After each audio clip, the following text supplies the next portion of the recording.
Para mí es un placer siempre, primero recibir la invitación y luego hablar de temas tan urgentes, ¿no? O sea, uno no se da cuenta, sino hasta cuando han pasado los años y ve un poco de los estragos de lo necesario que es gestionarse a uno mismo, como si fuera uno una empresa, como si fuera uno un stock, como si fuera uno un proceso. ¿Cuánto nos gestionamos a nosotros mismos? Y uno termina aplazándolo. ¿Cuántas veces te acomodas a ti y cuántas veces acomodas a tu carro? ¿Cuántas veces te cuidas y cuántas veces cuidas tu casa? Solemos ser un poco menos, em, tenemos menos atención a ese mundo, ¿no? Luis dice que el formulario está cerrado. ¿Qué fórmula? Por favor, regístralo Ahorita, así. Ah, ahorita. verdad, verdad, tienes razón. Ahora lo abre. Santiago acaba de decir que lo va a abrir. Luis, tranquilo, paciencia, porque Luis ya quería apuntarse. Paciencia. Señoras y señores, hoy día vamos a hablar justamente de esta capacidad del reinventarse. Antes de eso, quiero saber quiénes están conmigo. Por favor, salúdennos, saludémonos todos. Mandamos la mejor de las vibras. La palabra más bonita que puedes escribir, escríbela ahora. ¿Sí? Y Víctor me dice, mi palabra más bonita es hola, y digo hola con pasión. Escriban, por favor, ahí en el chat para saludarnos. Ahí andamos.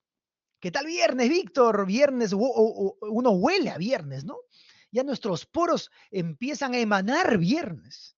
Empezamos a empinarnos y con toda nuestra estatura, sentirnos ya un sábado, ya un domingo en la mañana. Algunas investigaciones han mostrado que un momento de los más tristes es el domingo en la tarde. Coincide conmigo en eso. Coincide con la investigación que evidencia, que bosqueja de que el domingo en la tarde suele tener un, una niebla de tristeza. Los domingos en la tarde, curioso, curioso. Exacto, yo pienso, coincido contigo, Víctor, que depende si hay vino, es alegre, ya te quedas tumba. Yo iba a pensar que ibas a escribir otra cosa, ¿no? Depende de cómo es tu lunes. Antonio Damasio, el famoso neurocientífico, decía que los humanos estamos arrojados hacia el futuro. Y miren eso, lo que acaba de decir, que no es menor, no porque lo diga yo, sino porque lo dice Antonio Damasio. Los humanos estamos arrojados hacia el futuro. Somos el futuro, decía Antonio Damasio. No somos el presente, no vivimos el presente. Se nos es muy difícil vivir el presente. Tenemos que esforzarnos muchísimo, tenemos que entrenarnos muchísimo para vivir el presente. Básicamente andamos entregados al futuro. Muy pocas cosas hacemos que nos embeban en el presente. Casi siempre estamos más hacia el futuro. Hay una prueba para esto, se las voy a mencionar. Imagínate que tú estás en un lugar, estás en una cárcel desangelada, pero te enteras que mañana vas a salir en libertad. ¿De acuerdo?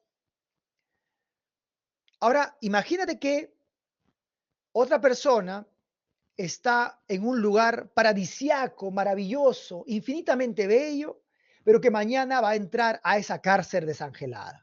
Pregunta, mis amigos, ¿cuál de los dos creen ustedes, de estas personas, será más feliz? ¿Quien está actualmente en un lugar terrible, pero mañana va a estar en un lugar hermoso? ¿O aquel que está hoy en un lugar hermoso y mañana va a estar en un lugar terrible? ¿Qué me dicen? ¿Quién creen ustedes que andará más feliz? ¿Que andará más contento? ¿Mm? ¿Qué me dicen? ¿Qué me dicen? Los leo en el chat.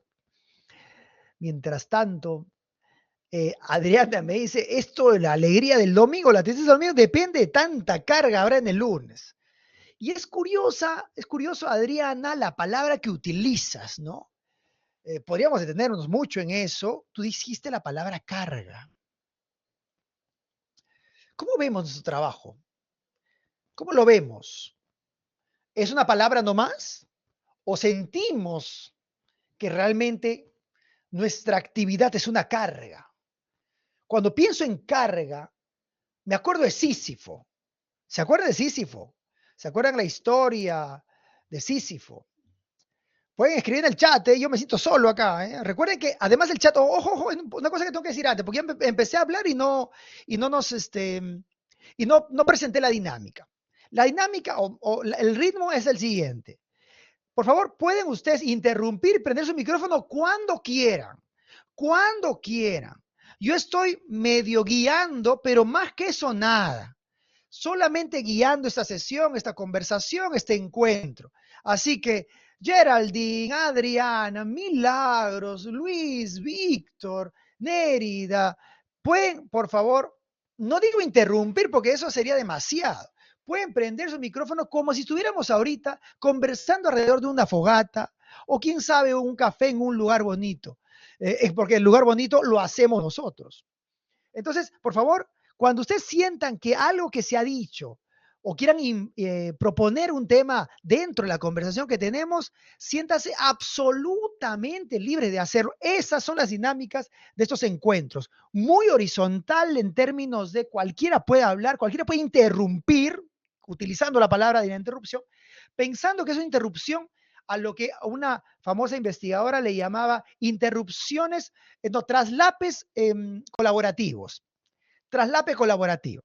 O sea, alguien puede hablar encima de la otra persona en la contribución, ¿no? Sin problema, sin ningún problema. Así que por favor, sean ustedes libres en eso.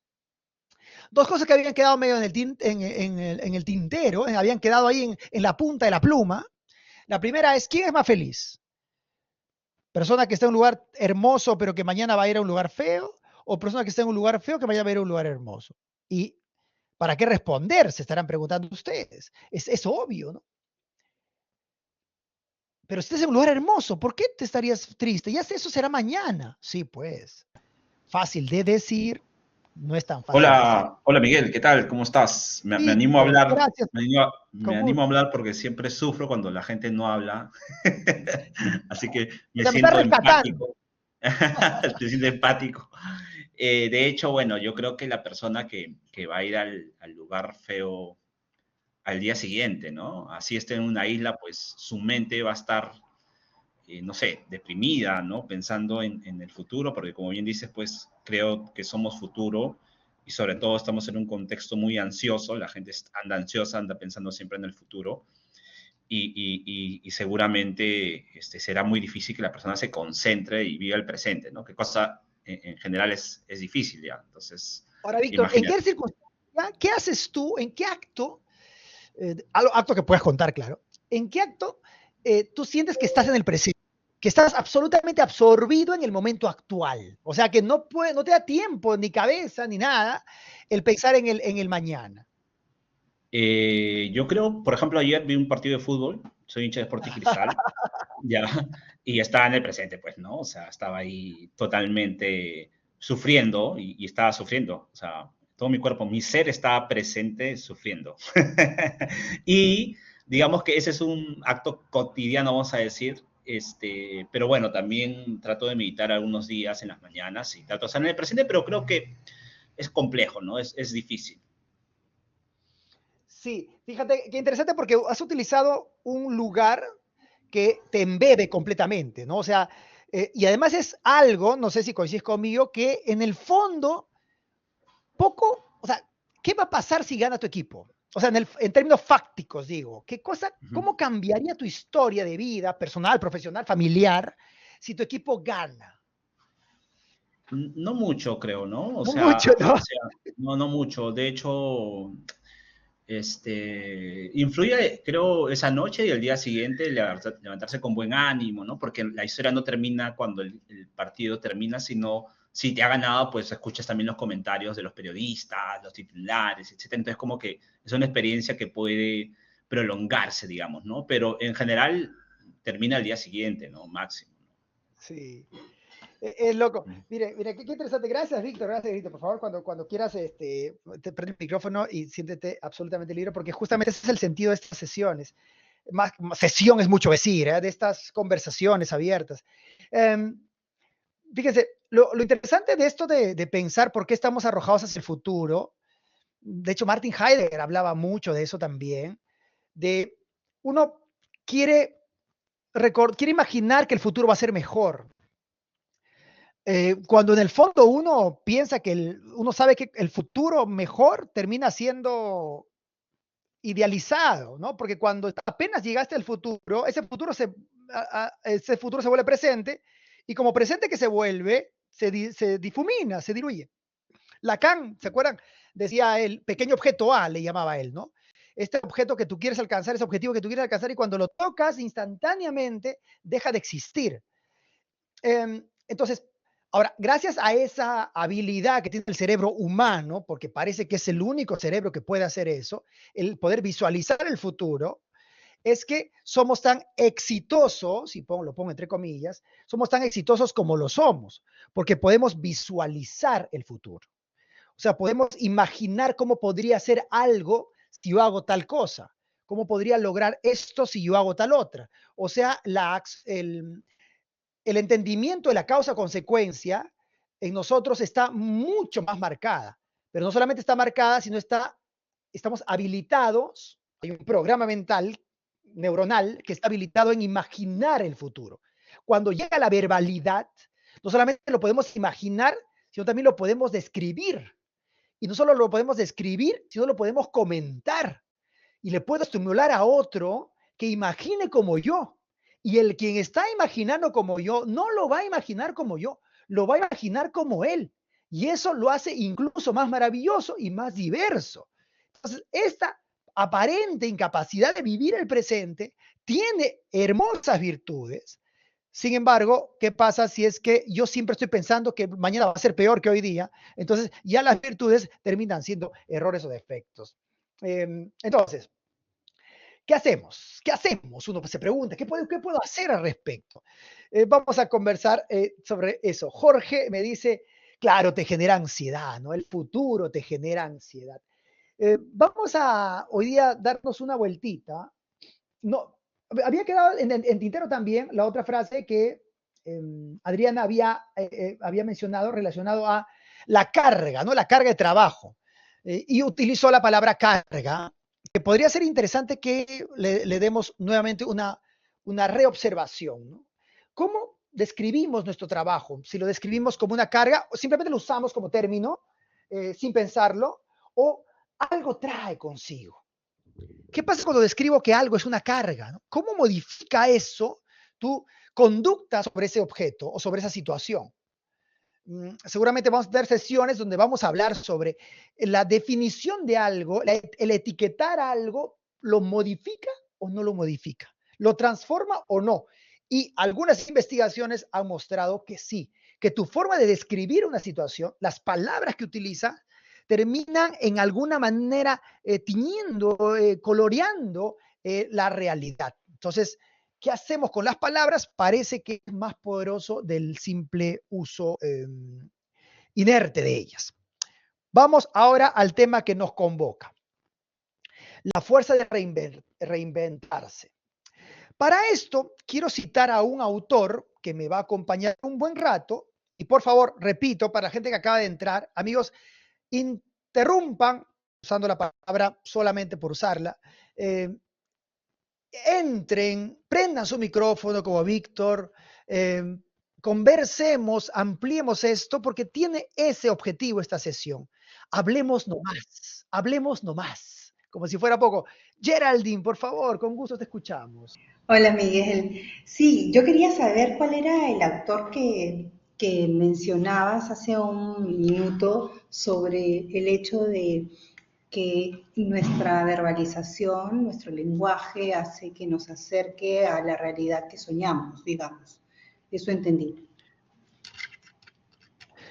Mira, hay un autor maravilloso que yo cito con bastante frecuencia llamado John Barr. John Barr, espero a ver si encuentro el libro rápido por acá. Yo cuando busco mis libros no aparecen y cuando no los busco aparecen. Esa forma de escribir mi realidad también la estará haciendo, ¿no? Tal vez. Bueno, John Barr tiene un libro maravilloso que debo de encontrarlo ahora que se llama ¿Por qué hacemos lo que hacemos? No lo encuentro, no lo encuentro. ¿Por qué hacemos lo que hacemos? Y John Barr muestra, Geraldine, muestra cómo nuestra forma de describir la realidad la modifica. Ojo, yo sé que esto puede parecer un tanto etéreo, un tanto místico, y en realidad nada más alejado de eso. John Barr es un gran investigador con mucha base científica dentro de sus argumentos, y él evidencia, muestra con mediciones muy curiosas, de esto vamos a hablar en la siguiente sesión seguramente, para que no se nos vaya esta. Él muestra cómo los adjetivos que tú utilizas en la descripción de algo hace que ese algo no se vea tan malo o tan bueno. Y con este último ejemplo, regreso a mi objetivo, al objetivo anterior, al objetivo de la reunión. Por ejemplo, no es lo mismo que tú digas, tengo un problema, a tengo un asunto que resolver. ¿Notas? La situación está ahí, la adversidad está ahí. Eso no ha cambiado, o sí ha cambiado. Si tú dices, tengo un problema, ¿no te suena problema a carga? ¿No te suena problema a angustia? ¿No te suena problema a dificultad? Versus, tengo un asunto que resolver. En los dos casos vas a tener que hacer algo con eso. Pero ¿en cuál de los dos, les pregunto a ustedes, tu cuerpo reaccionará con una actitud un tanto más apetitosa, ¿no? Con más ganas de hacer cosas? En la Tengo un segunda, problema, cierto, perdóname. cierto. Te pregunto a ti, Gerald, a ver si tienes en alguna circunstancia donde una definición cambia la realidad. No sé, no sé. ¿Está hablando contigo? Sí, una definición. Una Una descripción de definición. algo, ¿no? Una descripción de algo. Claro, ¿cómo describo algo malo que no termina siendo tan malo? Como te decía, no tengo un problema, tengo un asunto que resolver. Mi frase de siempre es mejor reír que llorar, como cuando tengo un problema, ¿no? El famoso a mal tiempo buena cara, va muy bien ahí, va muy bien ahí. Una incidencia, dice Víctor, eso suena muy técnico, ¿no? O sea, suena menos doloroso. Una incidencia, eso fue una incidencia. Ya qué más da, dice Jorge, como caballero nomás, dicen los peruanos, ¿no? Caballero nomás. A ver, les voy a... Miguel, Gracias, esto que dices, perdóname, dale. esto que dices de John Barr me hace recordar a la frase fake it until you make it. Por favor, amplíalo, amplíalo.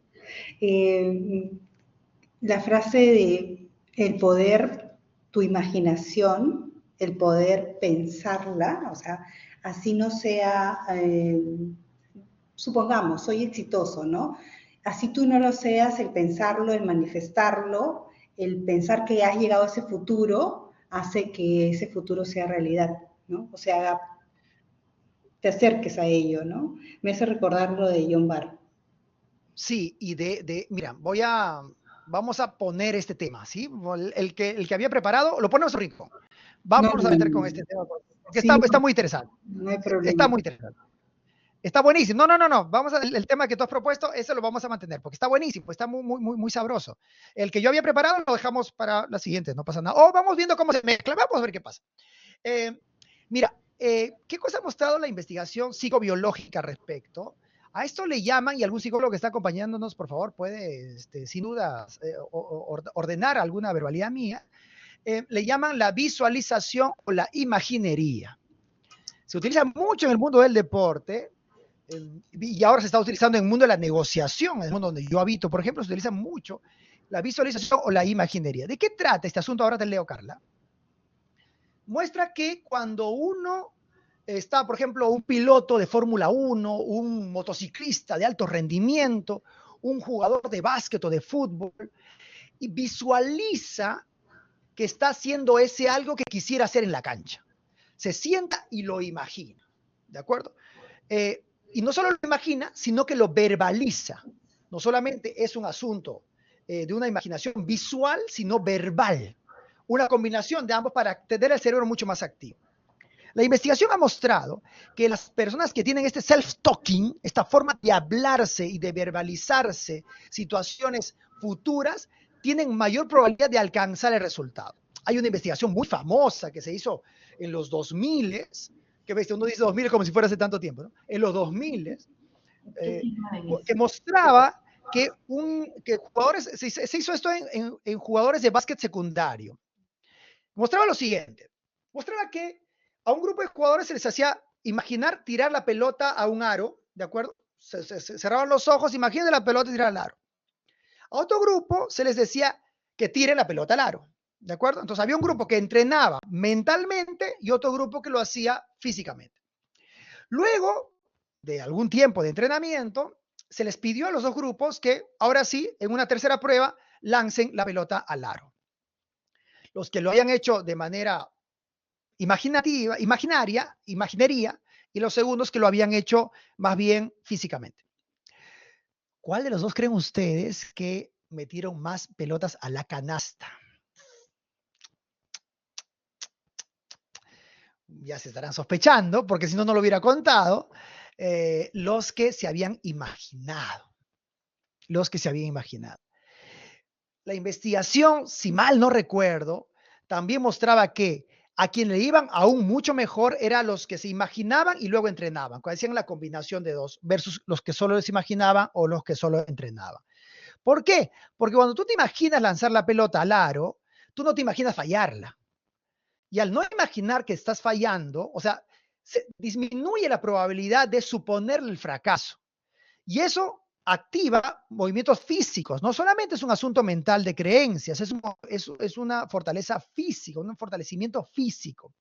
Muy curioso, muy poderoso, muy atractivo. Entonces, vamos a leer acá lo que me dice. Decir un asunto hablando del problema como usar la palabra conflicto es muy fuerte. Carla, me acuerdo de una investigación que se le pedía, creo que tengo hasta las citas científicas, sí, de hecho la tengo, ahora que me acuerdo la tengo. Se mostraba un video a varias personas, a dos grupos. Un video donde un carro chocaba, ¿de acuerdo? Muy bien. A un grupo le preguntaban, ¿a qué velocidad crees que el carro chocó? A otro le preguntaban, ¿a qué velocidad crees que el carro hizo contacto? A otro le preguntaban, ¿a qué velocidad crees que el carro se estrelló? Chocó, hizo contacto, se estrelló. Y estarán ustedes también olfateando el resultado. La gente que escuchaba como palabra se estrelló, le adjudicaban más velocidad al carro en el video. El video era el mismo, los tres habían visto el mismo video, solo que por solo decir se estrelló, la gente veía más velocidad en los carros. Nuevamente, como la forma en la que tú defines algo te ayuda a ver la realidad de una manera diferente. Entonces, haciendo una combinación de todo lo que hemos mencionado. Uno, dijimos, ¿puede la palabra transformar tu realidad? No sé si me atrevería a decir transformar la realidad. Me parece que es muy ambicioso. Científicamente es un tanto ambicioso. Pero sí podría decir que transforma la percepción de la realidad. ¿Y acaso no somos amigos? Nosotros actuamos en base a la percepción y no necesariamente a la realidad. O sea, la realidad kantiana, ¿no? ¿Se acuerdan de este concepto de Kant? No sé si alguno de ustedes leyó alguna vez en sus juventudes o si sigue leyendo a Kant. La realidad kantiana, ¿no? La cosa en sí, creo que le llamaba él. La realidad es inalcanzable. Es inalcanzable. La realidad es inalcanzable.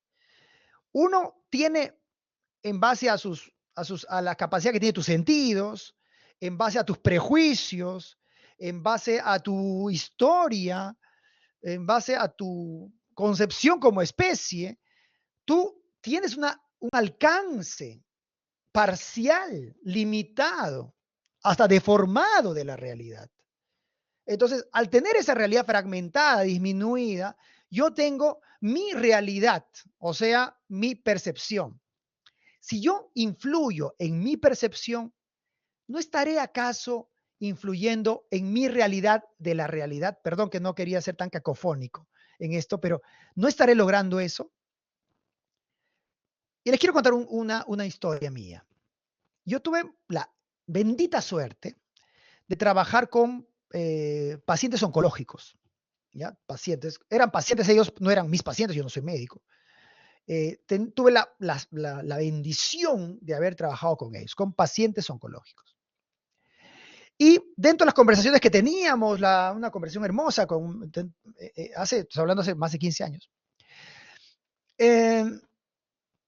habían varios como grupos. Había un grupo que te decían algo así como, ya pues, caballero, ya está, esto es lo que me tocó, bueno, ya está. Yo ya cumplí, te decían, yo ya cumplí. Ya mis hijos son profesionales, algunos ya tengo nietos, ya está. Había otro grupo, al contrario, que decía, oye, pero quiero hacer esto, yo quiero avanzar a tal sitio, quiero ir a tal lugar, quiero escribir mi libro, quiero regresar a mi pueblo. O sea, tenían más planes. ¿Cuál de los dos grupos creen ustedes? Ojo, aquí no tengo una investigación científica que me respalde. ¿Cuál de los dos grupos creen ustedes cuyo tratamiento pareciera que funcionara mejor? Y digo pareciera por ser cauteloso. ¿Cuál de los dos grupos creen ustedes que pareciera que el tratamiento funcionaba mejor? Alicia, Hola, por favor. hola, sí, yo soy radiooncóloga y Oh, así que Alicia, qué lindo escucharte. sí, sí, cuando hablas de pacientes oncológicos, es cierto, no hay todavía una investigación científica que respalde eso, pero por ejemplo, se suele ver pacientes que tienen tumoraciones muy grandes en estadios muy avanzados, pero que tienen positividad hasta cuando ellos saben aceptar la enfermedad y lo aceptan como un desafío y el tratamiento va muy bien. Y en aquellos pacientes que tienen un estadio clínico 1, pero son muy resistentes y renuentes a estos cambios que hay, la enfermedad progresa. Wow. ¿Explicación? No lo sé. O sea, no sé, aparte de cada, que profesan diferentes religiones, pero hay una espiritualidad en los pacientes que responden mejor. Los veo, yo trabajo en el INEM hace más de 15 años, entonces trabajo con pacientes pediátricos y pacientes adultos, entonces es lo que se observa. Entonces hay algo que tú acabas de decir, explicación científica no sé, pero hay algo creo que se programa, las neuronas hay que programarlas para decir todo va a ir bien, esto bien. Y una cosa más importante, el diálogo que hay con el médico y el paciente ayuda a que a estos pacientes le des aliento, que no están solos, que vamos juntos en este camino tan difícil que toca vivir. Alicia, no te vayas, porque lo que estás contando es alucinante, No, no, no, buenísimo. no me voy. No te vayas, por favor, porque eso es bellísimo lo que nos acabas de decir. Primero, hay varias cosas que has dicho que me parecen bravísimas. Quiero agarrar esta última parte y luego tal vez reconectamos con lo primero. Un doctor, un médico, ¿cómo crees tú que debería de tratar esta situación para que el paciente vea que el camino es tomable, ¿no? Que uno no es una circunstancia dramática, sino que podría el médico transformar esta realidad en una oportunidad de aprendizaje? No sé. Va a depender mucho. Mira, primero que desde el primer lugar el paciente te conoce a ti, no es un caso, es un paciente que está con una enfermedad. O sea, el paciente no es, tengo un paciente con cáncer de mama, no, de repente es Rosita con un cáncer de mama, pero que es madre, es esposa, tiene hijos, o sea, es profesional, etcétera, etcétera. Desde si nosotros perfilamos hacia el paciente, lo vamos a ver como un paciente, este paciente que se integra a diferentes situaciones psicosociales, emocionales, económicas, culturales. Entonces, ahí viene cómo tú no vas a tratar de igual manera a un paciente que tiene de repente una primaria completa versus aquel que tiene una profesión completa. ¿Por qué? Porque tú tienes que llegar al paciente con términos que te pueda entender, que tú le puedas dar oportunidad, incluso hasta que la familia se involucre. Primero, cada paciente es diferente.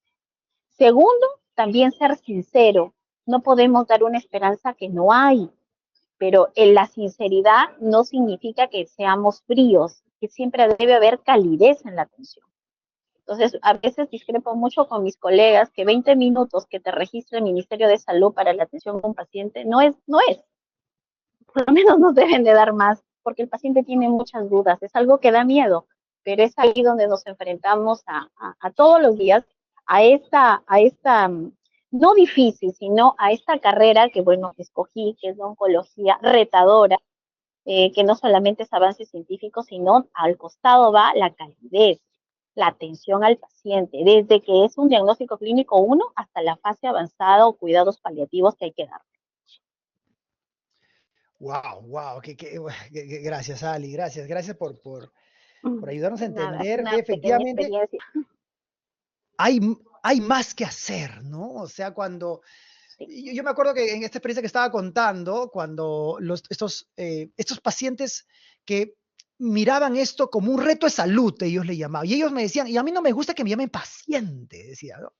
Porque paciente es que te toca esperar, te toca resignarte, te toca ver si funciona o no funciona, y había una suerte de pechar la situación, ¿no? No de prosternarse, de arrodillarse y esperar que haya algo más. O sea, puede ser que sí, pero no solamente es eso. Hay que tener una actitud. Ahora, alguna investigación relacionada a esto he leído, ¿no? Con respecto al cortisol, por ejemplo, que en épocas de miedo el cortisol se eleva tanto eh, y esos estados de estrés constante, crónicos, hace que por lo menos nuestro sistema inmunológico se vaya al otro lado, ¿no? Y de eso sí hay bastante investigación. La, eh, la relación negativa que hay entre cortisol y sistema inmunológico hace que nos volvamos más frágiles de lo que ya estamos y eso podría hacer que la situación aún se vuelva más difícil. Entonces, hay cosas que se pueden hacer y una de ellas es ¿qué me dijo? Ahora imaginémonos que sea una situación no tan extrema. Geraldine, ¿tienes la mano levantada? Por favor, entra de frente. No tienes que esperar que alguien diga go, nada. Tú entras nomás. Si es que está, si quieres ahí participar, ¿eh? No pasa nada. No esperes ninguna autorización expresa. Entonces, creo que ahí es donde nosotros tenemos un gran espacio. El espacio de decir, de analizar qué nos decimos, cómo nos hablamos. Hemos visto la imaginería, la visualización que utiliza cosas al respecto. Los grandes deportistas, pues ver hasta Cristiano Ronaldo antes de tirar un tiro libre, está haciendo algo que los Navy SEAL le llaman mantras de enfoque verbal, así le llaman los Navy SEALs, mantras de enfoque verbal. Frases cortas, repetidas, que te ayudan a enfocarte en lo que tengas que enfocarte. Hay un mantra famoso de los Navy SEAL que es yo busco la salida, yo encuentro la solución. Yo busco la salida, yo encuentro la solución. En situaciones de adversidad, ellos se repiten estas frases para focalizarse en lo que tienen que focalizarse. Imagínate que estás, no sé, atrapado en un fuego cruzado. Y tú dices, caray, ¿por qué no hice tal cosa? Debía haber estudiado otra cosa, ¿no? ¿Qué hago acá? Etcétera. ¿De qué te sirve eso? ¿No? ¿Qué flaco favor te va a hacer estar pensando en eso? ¿Cómo hago para reconquistar mi cerebro, para enfocarme nuevamente? Los mantras de enfoque verbal o estas verbalizaciones de situaciones para concentrarnos en lo que conviene en ese momento puede ser una gran ayuda. Mantras de enfoque verbal y les conté esta de yo busco la salida, yo encuentro la solución. Les decía que estas personas estos pacientes que yo conocí y que me dio una forma tan maravillosa de ver la vida, decían, ¿no? No me gusta que me llamen paciente, ¿no? Porque paciente me hace sentir que tengo que estar siempre a la espera y yo tengo más que hacer.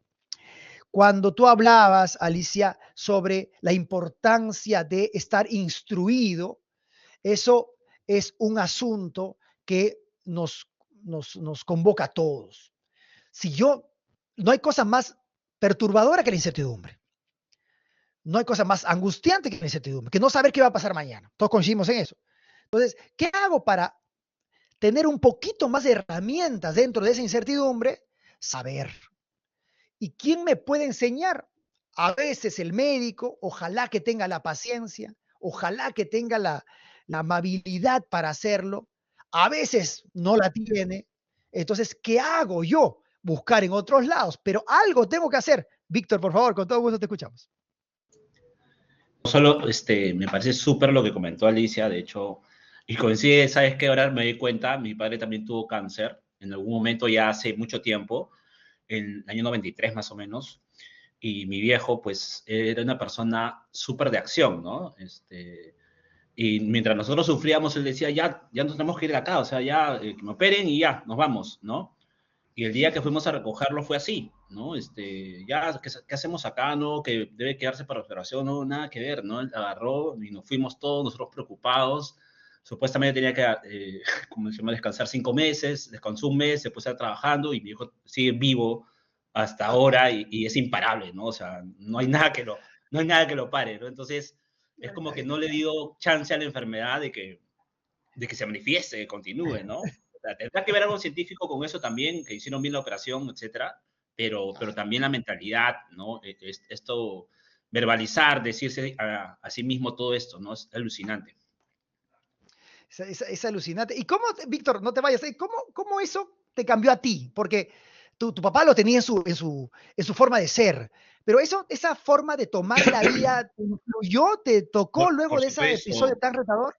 sí, por supuesto, yo tenía 13 años en esos tiempos y Oh, pucha, pensar que cualquier situación podría gestionarse, ¿no? Más allá de lo complejo que es, ¿no?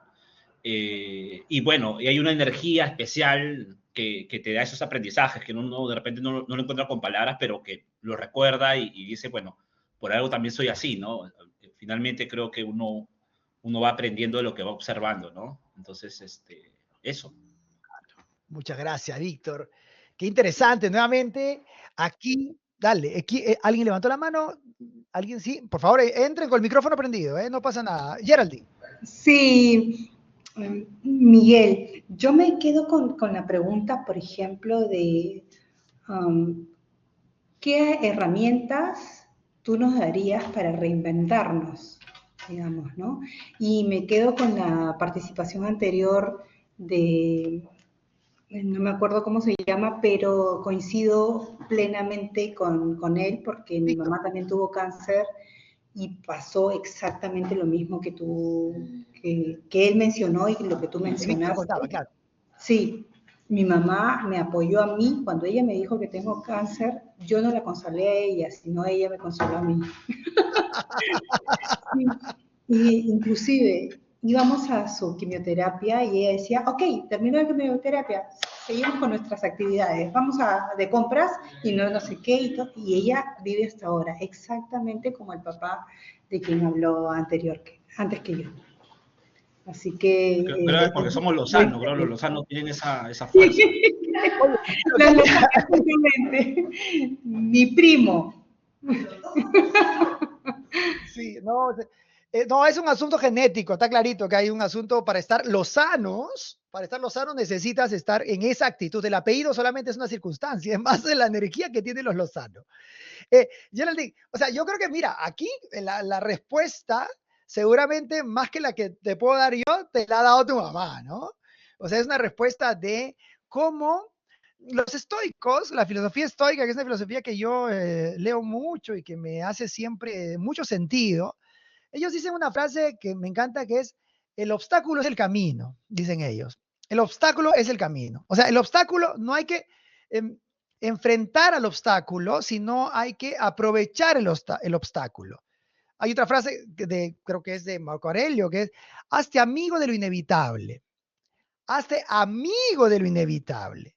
O sea, si tengo un reto, ya sea un reto de salud como el que ustedes nos han contado, ya sea un reto familiar amoroso, un reto laboral, el reto que sea, es cómo hago que esa circunstancia se vuelva mi aliado para, por ejemplo, aprender, para crecer, para ser mejor. Entonces, tengo que verlo y tengo que amistarme con ese.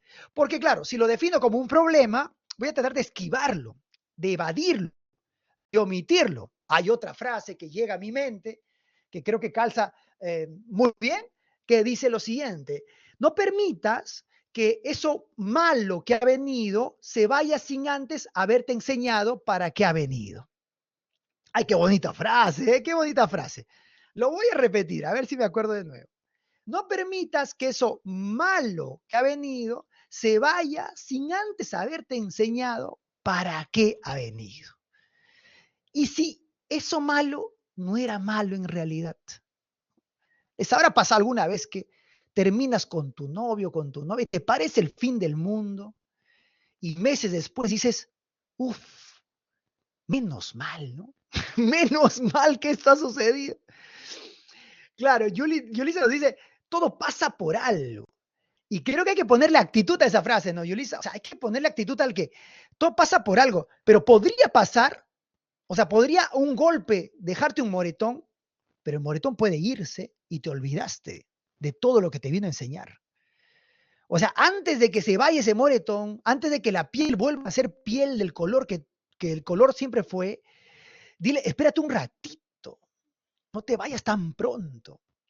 Ayúdame a entender para qué viniste acá, qué viniste a hacer, qué me viniste a enseñar.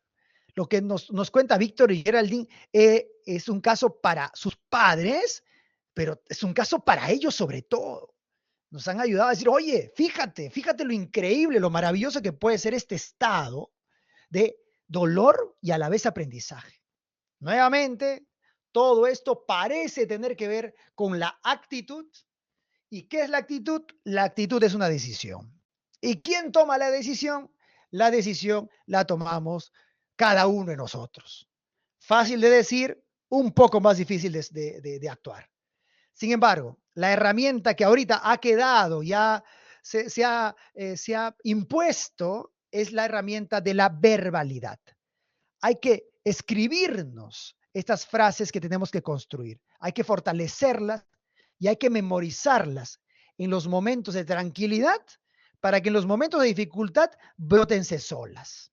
O sea, en la dificultad va a ser difícil que tú encuentres estas frases porque todo tu cuerpo está embebido de cortisol, de angustia, de noradrenalina. Todo eso va a evitar tu capacidad de percepción real. Se te va a hacer muy difícil en esos momentos de dificultad sacar algo positivo si es que no las has entrenado en momentos de paz. Entrenemos estas frases en los momentos de paz. Y me voy, nos vamos, no, antes de eso, no, sí, nos vamos contando una pequeñísima historia, ¿sí? ¿Les parece una pequeñísima historia? Dice que hace algún tiempo un hombre llega a la casa de un amigo y ve un perrito ahí medio llorando en una esquina y le pregunta, oye, ¿por qué tu perro está llorando? Lo que pasa es que en esa esquinita de ahí hay una astilla que le pincha la pata. Entonces se pone a llorar, se pone a llorar. ¿Y por qué no se va si le está pinchando la pata? ¿Por qué no se para y se va a otro lado? Lo que sucede es que en esa espinita es lo suficientemente dolorosa para hacerle llorar, pero no lo suficientemente dolorosa para hacerle pararse e irse a otro lado. A veces, amigos y amigas, nos quedamos quejándonos de cosas, pero no hacemos mucho para movernos a otro lado. Y decimos, ay, qué mal esto, qué mal esto, qué mal esto, pero poco hacemos para irnos a ese lugar distinto y atrevernos. Paul cita a este bellísimo autor, Camilo Cruz, y el bellísimo cuento de la vaca, que tiene una que nos transforma, si es que lo conocemos. Los que no han leído el libro o el cuento, los traemos para la siguiente semana. ¿Les parece? El siguiente viernes, que digo yo. El siguiente viernes empezamos contando la historia de la vaca. Si lo tienen, lo traen y lo leemos juntos. Es una historia extraordinaria, pero además una historia que te obliga a matar tus vacas sagradas, como diría Camilo Cruz. Señoras y señores, no me atrevo a decir más cosas, sino agradecerles muchísimo por su atención completa, por sus ganas de compartir cosas tan sabias como las que nos ha contado Víctor Geraldine, que nos hace entender que algo más podemos tener sobre nuestra realidad y nuestro futuro. Nos vemos pronto. Muchas gracias. Gracias. Un abrazo, Miguel. Bye. Muchas gracias. Muchas gracias, Miguel, por todo. Bueno, profes, primero que nada, agradecer a Miguel por acompañarnos hoy día. De hecho, nos va a seguir acompañando los viernes a esta hora para este espacio de bienestar integral. De hecho, también los martes tenemos un espacio también adicional. Esta cátedra de bienestar le estamos poniendo 2 veces a la semana, porque sabemos que es súper importante. Así que bueno, van a estar recibiendo comunicaciones de todas formas respecto a los siguientes temas, y acompañándonos siempre con personas súper profesionales. Más bien, antes de irse, por favor, me confirman si es que pudieron llenar la asistencia, si es que alguien por ahí quiere que le pase nuevamente el enlace. A ver, dejamos de grabar.